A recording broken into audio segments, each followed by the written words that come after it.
ವೀಕ್ಷಕರೇ ನಮಸ್ಕಾರ. ತನ್ನ ಆಪ್ತ ಮಿತ್ರ ರಾಷ್ಟ್ರಗಳಿಗೂ ಬಿಟ್ಟುಕೊಡದ ಅಮೆರಿಕದ ಸೇನಾ ತಂತ್ರಜ್ಞಾನವೊಂದು ಇದೀಗ ಭಾರತದ ಕೈ ಸೇರ್ತಿದೆ. ಹೌದು, ಫೈಟರ್ ಜೆಟ್ ಇಂಜಿನ್ ವಿಚಾರದಲ್ಲಿ ಅಮೆರಿಕ ಶೇಕಡ 80ರಷ್ಟು ಟೆಕ್ನಾಲಜಿಯನ್ನ ಭಾರತಕ್ಕೆ ದಾರಿ ಎರಿತಿದೆ. ಆದ್ರೆ ಈ ಬಾಕಿ ಉಳಿದ 20% ರಹಸ್ಯವನ್ನು ಮಾತ್ರ ಅಮೆರಿಕ ತನ್ನ ಕಪಿಮುಷ್ಟಿಯಲ್ಲೇ ಇಟ್ಕೊಂಡಿದೆ. ಅಷ್ಟಕ್ಕೂ ಭಾರತಕ್ಕೆ ಅಮೆರಿಕ ಬಿಟ್ಟುಕೊಡದ ಆ 20% ಗುಟ್ಟೇನು? ಅಮೆರಿಕದ F414 ಇಂಜಿನ್ ನಿಂದ ನಮ್ಮ ತೇಜಸ್ ವಿಮಾನಕ್ಕೆ ಸಿಗೋ ಆನೆ ಬಲವಾದ್ರೂ ಎಂತದ್ದು? ವಿಡಿಯೋ ಕೊನೆವರೆಗೂ ನೋಡಿ. ಪ್ರತಿಯೊಂದನ್ನು ನಾನು ಸಿಂಪಲ್ ಆಗಿ ಹೇಳ್ತೀನಿ. ಭಾರತ ಅಮೆರಿಕದ ನಡುವೆ ಐತಿಹಾಸಿಕ deal. G E F414 jet engine technology ವರ್ಗಾವಣೆ. ಹೌದು, ಫೈಟರ್ ಜೆಟ್ಗಳ ವಿಚಾರಕ್ಕೆ ಬಂದ್ರೆ ಭಾರತ ದಶಕಗಳಿಂದಲೂ ಒಂದು ದೊಡ್ಡ ಸಮಸ್ಯೆಯನ್ನ ಎದುರಿಸುತ್ತಲೇ ಬಂದಿದೆ. ನಮ್ಮ ಬಳಿ ಅತ್ಯಾಧುನಿಕ ಫೈಟರ್ ಜೆಟ್ಗಳನ್ನ ನಿರ್ಮಿಸುವ ಸಾಮರ್ಥ್ಯವಿದ್ದರೂ ಆ ವಿಮಾನದ ಹೃದಯ ಅಂತಲೇ ಕರೆಯಲಾಗುವ ಜೆಟ್ ಇಂಜಿನ್ ಅನ್ನು ಮಾತ್ರ ನಾವು ವಿದೇಶಗಳಿಂದಲೇ ತರಿಸಿಕೊಳ್ಳಬೇಕಾದ ಅನಿವಾರ್ಯತೆ ಈಗಲೂ ಇದೆ. ಅದೆಷ್ಟೋ ವರ್ಷಗಳಿಂದ ನಮ್ಮದೇ ಸ್ವಂತ ಜೆಟ್ ಇಂಜಿನ್ ಮಾಡಬೇಕು, ನಮ್ಮ ಫೈಟರ್ ಜೆಟ್ಗಳು ನಮ್ಮದೇ ದೇಶದ ಇಂಜಿನ್ ಇಂದ ಆರ್ಬೇಕು ಅನ್ನೋದು ಭಾರತದ ಕನಸಾಗಿತ್ತು. ಆದ್ರೆ ಈಗ ಆ ಕನಸು ಬಹುತೇಕ ನನಸಾಗುವ ಕಾಲ ಹತ್ತಿರ ಬಂದಿದೆ. ಹೌದು, ಅಮೆರಿಕ ಮತ್ತು ಭಾರತದ ನಡುವೆ ಅತಿ ದೊಡ್ಡ ಹಾಗೂ ಐತಿಹಾಸಿಕ ಟೆಕ್ನಿಕಲ್ ಡೀಲ್ ಒಂದು ನಡೆದಿದೆ.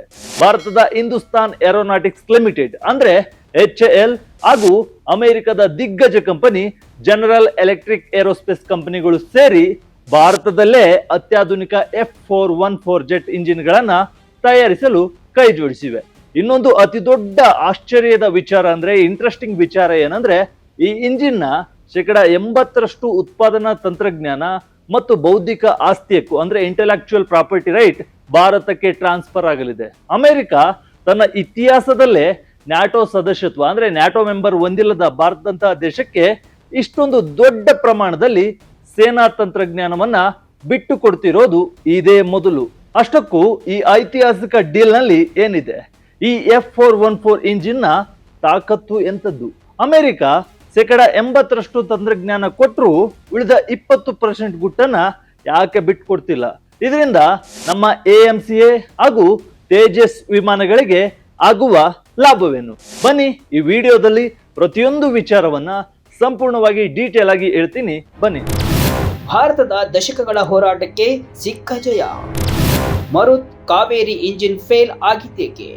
ಎಸ್, ಅಮೆರಿಕ ಮತ್ತು ಭಾರತದ ನಡುವೆ ಅತಿ ದೊಡ್ಡ ಹಾಗೂ ಐತಿಹಾಸಿಕ ತಾಂತ್ರಿಕ ಒಪ್ಪಂದ ಒಂದು ಆಗಿದೆ. ಭಾರತದ ಹಿಂದೂಸ್ತಾನ್ ಏರೋನಾಟಿಕ್ಸ್ ಲಿಮಿಟೆಡ್ ಅಂದ್ರೆ HAL ಹಾಗೂ ಅಮೆರಿಕದ ದಿಗ್ಗಜ ಕಂಪನಿ ಜನರಲ್ ಎಲೆಕ್ಟ್ರಿಕ್ ಏರೋಸ್ಪೇಸ್ ಕಂಪನಿಗಳು ಸೇರಿ ಭಾರತದಲ್ಲೇ ಅತ್ಯಾಧುನಿಕ F414 ಜೆಟ್ ಇಂಜಿನ್ ಗಳನ್ನ ತಯಾರಿಸಲು ಡೀಲ್ ಅನ್ನ ಮಾಡಿಕೊಂಡಿವೆ. ಇದು ಭಾರತದ ಮಟ್ಟಿಗೆ ಅತಿ ದೊಡ್ಡ ಬೆಳವಣಿಗೆ ಎನ್ನಬಹುದು. ಯಾಕಂದ್ರೆ ಭಾರತ ಜೆಟ್ ಇಂಜಿನ್ ವಿಚಾರದಲ್ಲಿ ಪಟ್ಟಿರೋ ಕಷ್ಟವನ್ನ ನೀವು ತಿಳಿದ್ರೆ ಇಷ್ಟೊಂದು ದೊಡ್ಡ ಬೆಳವಣಿಗೆ ಯಾಕೆ ಅನ್ನೋದು ನಿಮ್ಗೆ ಕ್ಲಿಯರ್ ಆಗಿ ಗೊತ್ತಾಗುತ್ತೆ. ಭಾರತದ ಜೆಟ್ ಇಂಜಿನ್ ಸ್ವಾವಲಂಬನೆಯ ಇತಿಹಾಸ ಅಕ್ಷರಶಃ ಒಂದು ಸುದೀರ್ಘ ಹೋರಾಟದ ಕತೆ. 1960ರ ದಶಕದಲ್ಲಿ ಭಾರತ ತನ್ನ ಮೊದಲ ಸ್ವದೇಶಿ ಫೈಟರ್ ಜೆಟ್ HAL HF-24 ಮರುತ್ತನ್ನ ಸರ್ವಿಸ್ಗೆ ತಂದಿತ್ತು. ವಿಮಾನದ ಡಿಸೈನ್ ಅದ್ಭುತವಾಗಿದ್ರು ಅದಕ್ಕೆ ಅಳವಡಿಸಿದ್ದ ಬ್ರಿಸ್ಬಲ್ ಸಿದ್ದೇಲಿ RPS ಇಂಜಿನ್ ಮಾತ್ರ ತೀರಾ ವೀಕ್ ಆಗಿತ್ತು. ಆ ವಿಮಾನಕ್ಕೆ ಬೇಕಾದಷ್ಟು ಶಕ್ತಿ ಆ ಇಂಜಿನ್ ನಿಂದ ಸಿಗ್ಲೇ ಇಲ್ಲ. ನಂತರ ಹೆಚ್ಚು ಸಾಮರ್ಥ್ಯದ ಇಂಜಿನ್ಗಾಗಿ ಈಜಿಪ್ಟ್ ಜೊತೆ ಸೇರಿ ಮಾಡಿದ ಪ್ರಯತ್ನ ಕೂಡ ಮಣ್ಣು ಮುಕ್ಕಿತ್ತು. ವಿಮಾನ ತನ್ನ ಪೂರ್ಣ ಸಾಮರ್ಥ್ಯ ತೋರಿಸುವ ಮುನ್ನವೇ 1990ರಲ್ಲಿ ರಿಟೈರ್ ಕೂಡ ಆಯಿತು. ಆಮೇಲೆ 1989ರಲ್ಲಿ ಭಾರತದ gas turbine research establishment Kaveri engine ಎಂಬ ಮಹತ್ವಾಕಾಂಕ್ಷೆಯ ಪ್ರಾಜೆಕ್ಟ್ ಅನ್ನ ಶುರು ಮಾಡಿತು. ದಶಕಗಳ ಕಾಲ ಕೋಟಿ ಸುರಿದು ಟೆಸ್ಟಿಂಗ್ ಮಾರ್ಪಾಡುಗಳನ್ನ ಮಾಡಿದ್ರು ಕಾವೇರಿ ಇಂಜಿನ್ ಇಂದಿಗೂ ಆಪರೇಷನ್ ಫೈಟರ್ ಜೆಟ್ ಅನ್ನ ಆರಿಸುವ ಮಟ್ಟಕ್ಕೆ ಸಿದ್ಧವಾಗಿಲ್ಲ. ಇದರ ಬಗ್ಗೆ ನೀವು ಈಗಾಗಲೇ ವಿಜಯ ಕರ್ನಾಟಕದಲ್ಲಿ ಕಾವೇರಿ ಇಂಜಿನ್ ನ ವಿಡಿಯೋ ನೋಡಿರ್ತೀರಿ. ಹೀಗಾಗಿಯೇ ನಮ್ಮ ಹೆಮ್ಮೆಯ ತೇಜಸ್ ವಿಮಾನಕ್ಕೂ ಅಮೆರಿಕದ GE F404 ಇಂಜಿನ್ ಅನ್ನೇ ಅನಿವಾರ್ಯವಾಗಿ ಬಳಸ್ತಿದ್ದೇವೆ. ಇಂದೊಮ್ಮೆ ಸೋವಿಯತ್ ಒಕ್ಕೂಟ ಮತ್ತು ರಷ್ಯಾದ ಜೊತೆ ನಾವು ಲೈಸೆನ್ಸ್ ಮೂಲಕ ಇಂಜಿನ್ ತಯಾರಿಸಿದ್ರು ಅವರು ಕೇವಲ ಬಿಡಿ ಭಾಗಗಳನ್ನ ಅಸೆಂಬಲ್ ಮಾಡಲು ಹೇಳಿಕೊಟ್ರೆ ಹೊರತು ಟೆಕ್ನಾಲಜಿಯನ್ನ ಟ್ರಾನ್ಸ್ಫರ್ ಮಾಡಲೇ ಇಲ್ಲ. ಆದ್ರೆ ಈಗ ಅಮೆರಿಕದ ಜೊತೆಗಿನ ಡೀಲ್ ಈ ಇಂದಿನ ಎಲ್ಲಾ ಸಿಸ್ಟಮ್ಗಳನ್ನ ತಲೆ ಕೆಳಗು ಮಾಡಿದೆ. F414 ಎಂಜಿನ್ ಡೀಲ್ ನಲ್ಲಿ ಏನಿದೆ? ಯಾವಾಗಿನಿಂದ ಶುರುವಾಗುತ್ತೆ ಉತ್ಪಾದನೆ? ಇದೇ ವಾರ ಅಮೆರಿಕದ ಜಿಇ ಮತ್ತು ಭಾರತದ HAL ನಡುವೆ ಫೈನಲ್ ಟೆಕ್ನಿಕಲ್ ಡೀಲ್ ಆಗಿದೆ. ಈ ಒಪ್ಪಂದದ ಪ್ರಕಾರ ಭಾರತದ ಫೈಟರ್ ಜೆಟ್ ಆದ ತೇಜಸ್ ಮಾರ್ಕ್ 2ಗೆ F414 ಇಂಜಿನ್ ಅನ್ನ ಶಕ್ತಿ ತುಂಬಲಿದೆ. ಪ್ರಸ್ತುತ ವಾಯುಸೇನೆಯಲ್ಲಿರುವ ತೇಜಸ್ ಮಾರ್ಕ್ 1ಗಿಂತ ಮಾರ್ಕ್ 2 ಹೆಚ್ಚು ತೂಕದ ಮತ್ತು ಅಡ್ವಾನ್ಸ್ಡ್ ಫೈಟರ್ ಜೆಟ್ ಆಗಿದೆ. ವಾಯುಸೇನೆಗೆ ಒಟ್ಟು 120ರಿಂದ 130 ತೇಜಸ್ ಮಾರ್ಕ್ 2 ವಿಮಾನಗಳ ಅಗತ್ಯವಿದ್ದು, ಮೊದಲ ಹಂತದಲ್ಲಿ 99 F414 ಇಂಜಿನ್ಗಳನ್ನ ಭಾರತದಲ್ಲೇ ಪ್ರೊಡಕ್ಷನ್ ಮಾಡಲು ಪ್ಲಾನ್ ಮಾಡಲಾಗಿದೆ. ಅಷ್ಟೇ ಅಲ್ಲ, ಭಾರತದ 5ನೇ ತಲೆಮಾರಿನ ಸ್ಟೆಲ್ತ್ ಫೈಟರ್ ಪ್ರೋಗ್ರಾಮ್ ಆದ ಅಡ್ವಾನ್ಸ್ಡ್ ಮೀಡಿಯಂ ಕಾಂಬ್ಯಾಟ್ ಏರ್ಕ್ರಾಫ್ಟ್ ಅಂದ್ರೆ AMCA ಮೊದಲ 2 ಸ್ಕ್ವಾಡ್ರನ್ಗಳಿಗೂ ಇದೇ ಇಂಜಿನ್ ಅನ್ನ ಬಳಸಲಾಗುತ್ತೆ. ಈ ಇಂಜಿನ್ ನ ಒಟ್ಟು ಇಂಟೆಲೆಕ್ಚುಯಲ್ ಪ್ರಾಪರ್ಟಿ ರೈಟ್ಸ್ ನಲ್ಲಿ 80% ಪಾಲು ಜಿಇ ಬಳಿ ಇದ್ರೆ, ಉಳಿದಷ್ಟು ಅಮೆರಿಕದ ಇತರ ಸಪ್ಲೈಯರ್ಗಳ ಬಳಿ ಇದೆ. ಈಗ ಈ ಎರಡೂ ಭಾಗದ ತಂತ್ರಜ್ಞಾನವನ್ನ ಭಾರತಕ್ಕೆ ಟ್ರಾನ್ಸ್ಫರ್ ಅನ್ನ ಮಾಡಲಾಗ್ತಿದೆ. ಈ ಬಗ್ಗೆ ಮಾತನಾಡಿರೋ ಜೆಇ ಏರೋಸ್ಪೇಸ್ ನ ಸೇಲ್ಸ್ ವಿಭಾಗದ ಉಪಾಧ್ಯಕ್ಷೆ ರೀಟಾ ಪ್ಲಾಹರ್ಟಿ, ಇಂಥ ಅತ್ಯಾಧುನಿಕ ಸಾಮರ್ಥ್ಯವನ್ನ ಹೊಂದಿರೋ ಕಂಪನಿಗಳನ್ನ ಪ್ರಪಂಚದಲ್ಲೇ ಬೆರಳೆಣಿಕೆಯಷ್ಟು ಮಾತ್ರ ನೋಡಬಹುದು. ಈಗ ನಾವು ಈ ಟೆಕ್ನಾಲಜಿಯನ್ನ ಭಾರತಕ್ಕೆ ತರ್ತಿದ್ದೇವೆ. ಇದರಿಂದ ಭಾರತ ತನ್ನ ಕಾಲ್ ಮೇಲೆ ತಾನೇ ನಿಲ್ಕೋಬಹುದು ಅಂತ ಹೆಮ್ಮೆಯಿಂದ ಹೇಳಿದ್ದಾರೆ. 2019ರ ಇಂಡಸ್ಟ್ರಿಯಲ್ ಸೆಕ್ಯೂರಿಟಿ ಅಗ್ರಿಮೆಂಟ್, 2021ರ ರಹಸ್ಯ ಮಾಹಿತಿ ಹಂಚಿಕೆ ಪ್ರೋಟೋಕಾಲ್ ಹಾಗೂ 2023ರ ಜೂನ್ನಲ್ಲಿ ಪ್ರಧಾನಿ ಮೋದಿ ಅವರ ಅಮೆರಿಕದ ಭೇಟಿಯ ಫಲವಾಗಿ ಈ ಒಪ್ಪಂದ ಫೈನಲ್ ಆಗಿದೆ. ಶೀಘ್ರದಲ್ಲಿಯೇ ಕಮರ್ಷಿಯಲ್ ಕಾಂಟ್ರಾಕ್ಟ್ ಕೂಡ ಸಹಿ ಆಗಲಿದ್ದು, ಆ ನಂತರ ಕೇವಲ 2 ವರ್ಷಗಳಲ್ಲಿ HAL ಫೆಸಿಲಿಟಿಯಲ್ಲಿ ಇಂಜಿನ್ ಉತ್ಪಾದನೆ ಶುರುವಾಗಲಿದೆ. F414 ಇಂಜಿನ್ ತಾಕತ್ತು ಎಷ್ಟು ಗೊತ್ತಾ? ಈ ಇಂಜಿನಿನ ಫೀಚರ್ ಏನೇನು?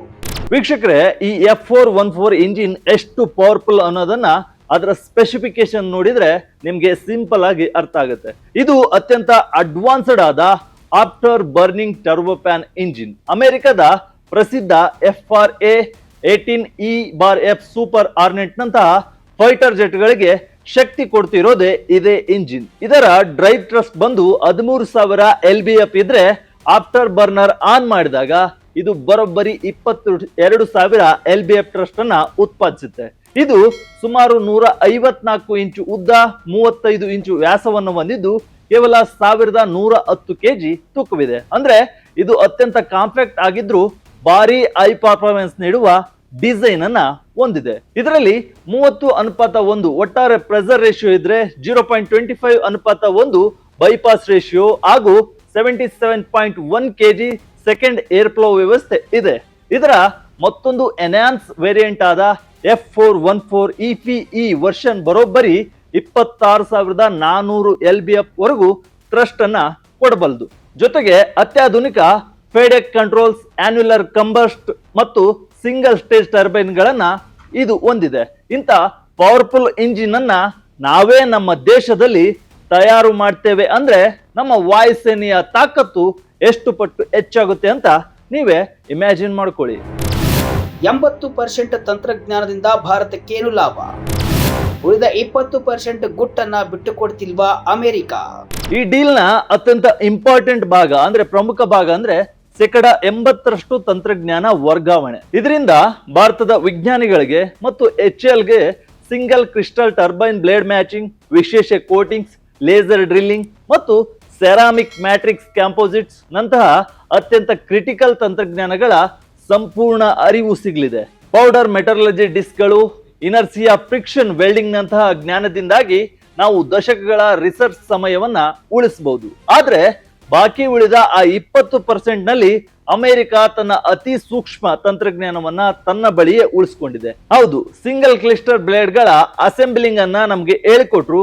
ಅದರ ಮೂಲ ಬಿಲೆಟ್ ಸೃಷ್ಟಿ ಮತ್ತು ಆರ್ಟ್ ಸೆಕ್ಷನ್ ಆಪ್ಟಿಂಗ್ ಪ್ರಕ್ರಿಯೆಗಳನ್ನ ಜೆಇ ನಮಗೆ ಕೊಡ್ತಿಲ್ಲ. ಹಾಗೆ ಇಂಜಿನ್ ನ ಮೆದುಳು ಎನ್ನಲಾಗುವ ಫೆಡೆಕ್ ಸಾಫ್ಟ್ವೇರ್ ನ ಸೋರ್ಸ್ ಕೋಡ್ ಮತ್ತು ಅಲ್ಗಾರಿದಮ್ಗಳು ನಮ್ಮ ಕೈ ಸೇರಲ್ಲ. ಅಂದ್ರೆ ನಾವು ಈ ಇಂಜಿನ್ ಅನ್ನ ಸ್ವತಂತ್ರವಾಗಿ ಹೊಸದಾಗಿ ಡಿಸೈನ್ ಮಾಡುವಂತಿಲ್ಲ ಅಥವಾ ಅಪ್ಗ್ರೇಡ್ ಮಾಡುವಂತೂ ಕೂಡ ಇಲ್ಲ.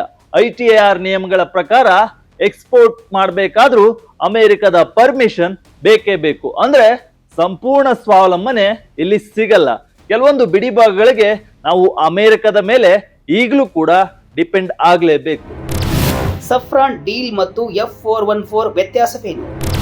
ಭವಿಷ್ಯದ AMCA ಇಂಜಿನ್ಗೆ ಏನ್ ಸಹಾಯ? ಇನ್ನು ಭಾರತ ಫ್ರಾನ್ಸ್ನ ಸಫ್ರಾನ್ ಕಂಪನಿಯ ಜೊತೆ $7 ಬಿಲಿಯನ್ ಮೊತ್ತದ ಮತ್ತೊಂದು ಬೃಹತ್ ಡೀಲ್ ಅನ್ನು ಕೂಡ ಮಾಡ್ತಿದೆ.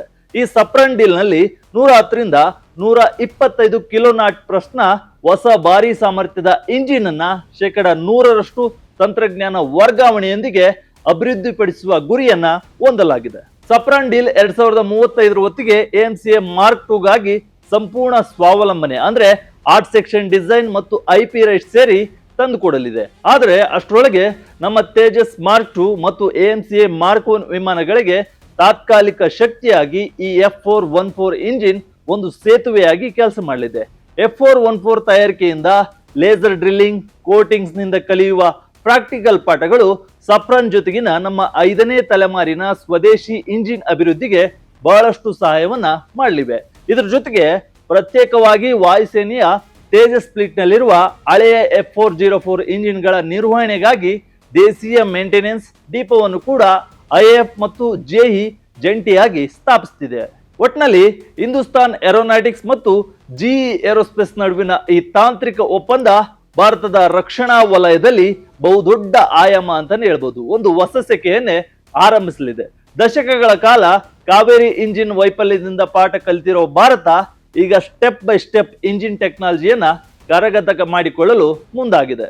ಇದು ಕೇವಲ ಇಂಜಿನ್ಗಳ ಖರೀದಿ ಒಪ್ಪಂದವಲ್ಲ, ಬದಲಿಗೆ ಜಗತ್ತಿನ ಸೂಪರ್ ಪವರ್ ಅಮೆರಿಕ ಮತ್ತು ಭಾರತದ ನಡುವಿನ ಅತಿ ದೊಡ್ಡ ನಂಬಿಕೆಯ ಮೈಲಿಗಲ್ಲು. ತೇಜಸ್ ಫೈಟರ್ ಜೆಟ್ಗಳಿಗೆ ಶಕ್ತಿ ತುಂಬುವುದರ ಜೊತೆಗೆ ಭಾರತವನ್ನ ಮುಂದಿನ ದಿನಗಳಲ್ಲಿ ಜೆಟ್ ಇಂಜಿನ್ ತಯಾರಿಕಾ ಹಬ್ ಆಗಿ ರೂಪಿಸುವ ಮೊದಲ ಬುನಾದಿ ಇದಾಗಿದೆ. ಈ ಐತಿಹಾಸಿಕ ಒಪ್ಪಂದದ ಬಗ್ಗೆ ನಿಮ್ಮ ಅಭಿಪ್ರಾಯ ಏನು? ಭಾರತದ ಈ ಡಿಫೆನ್ಸ್ ಸ್ಟೆಪ್ ಚೀನಾ ಮತ್ತು ಪಾಕಿಸ್ತಾನಕ್ಕೆ ನಡುಕ ಹುಟ್ಟಿಸುತ್ತಾ? ಕಮೆಂಟ್ ಮಾಡಿ ತಿಳಿಸಿ. ಇದು ವಿಜಯ ಕರ್ನಾಟಕ ವಿಶೇಷ. ಇದೇ ರೀತಿಯ ಹೆಚ್ಚಿನ ವಿಡಿಯೋಗಳಿಗಾಗಿ ವಿಜಯ ಕರ್ನಾಟಕ ವೆಬ್ ಅನ್ನ ಫೇಸ್ಬುಕ್, ಯೂಟ್ಯೂಬ್ ಮತ್ತು ಇನ್ಸ್ಟಾಗ್ರಾಮ್ ನಲ್ಲಿ ಫಾಲೋ ಮಾಡಿ. ಧನ್ಯವಾದ.